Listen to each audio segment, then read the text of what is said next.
السلام عليكم ورحمة الله وبركاته. الحمد لله الذي نحمده ونستعينه ونستغفره ونؤمن به ونتوكل عليه. أما بعد. அன்பிற்குரிய அல்லாஹ்வின் நல்லடியார்களே, அன்பு சகோதரர்களே, நாம் தொடர்ச்சியாக பார்த்து வரக்கூடிய துஆக்களினுடைய திக்ருகளினுடைய தொகுப்பில் இன்று நாம் பார்க்க இருக்கின்ற விடயம் என்னவென்றால், இன்றைய தினம் துல்ஹஜ்ஜினுடைய மாதம் பிறை 7.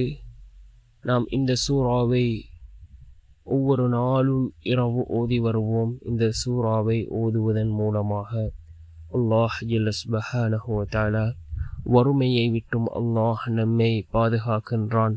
செல்வ செழிப்போடு அல்லாஹ் நம்மை வாழ வைக்கின்றான்.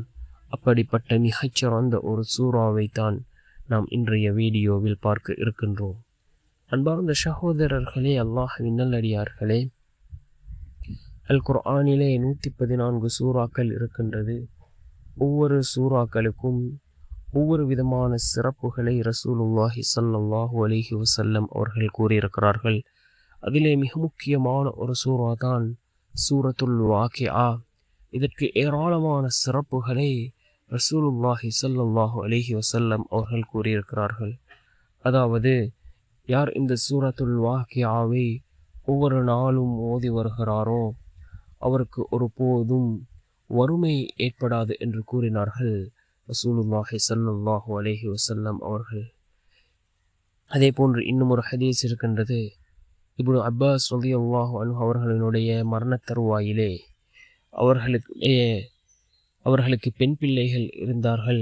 அப்பொழுது அங்கே இருந்த சஹாபாக்கள் கேட்டார்கள், நீங்கள் மரணிக்கப் போகிறீர்கள், உங்களுடைய பெண் பிள்ளைகள், அதாவது தந்தையினுடைய அந்த துணையின்றி இருக்கப் போகின்றது என்று கேட்டதற்கு இப்னு அப்பாஸ் ரலியல்லாஹு அன்ஹு அவர்கள் கூறினார்கள், நான் என்னுடைய குழந்தைகளுக்கு சூரத்துல் வாக்கிஆவை கற்றுக் கொடுத்திருக்கிறேன்.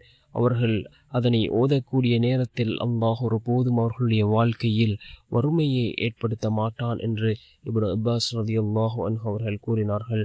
அந்தளவுக்கு சிறந்த ஒரு சூரா இந்த சூரத்துல் வாக்கிஆவாக இருந்து கொண்டிருக்கின்றது. நாம் ஒவ்வொரு நாளும் சிறிது நேரம் ஒதுக்கி இந்த சூரத்துல் வாக்கிஆவை ஓதி வருவோம். நம்முடைய வாழ்க்கையில் உள்ள ஒட்டுமொத்தமான வறுமைகளையும் அல்லாஹ் நீக்குகின்றான். அதே போன்று சிறந்ததொரு வாழ்க்கையை, செல்வ செழிப்போடு வாழக்கூடிய ஒரு வாழ்க்கையை, பிறரிடம் கையேந்த கூட அந்த கூடிய சூழ்நிலைகளை விட்டும் அல்லாஹ் மாற்றக்கூடிய ஒரு வாழ்க்கையை அல்லாஹ் நமக்கு ஏற்படுத்தி தருவான்.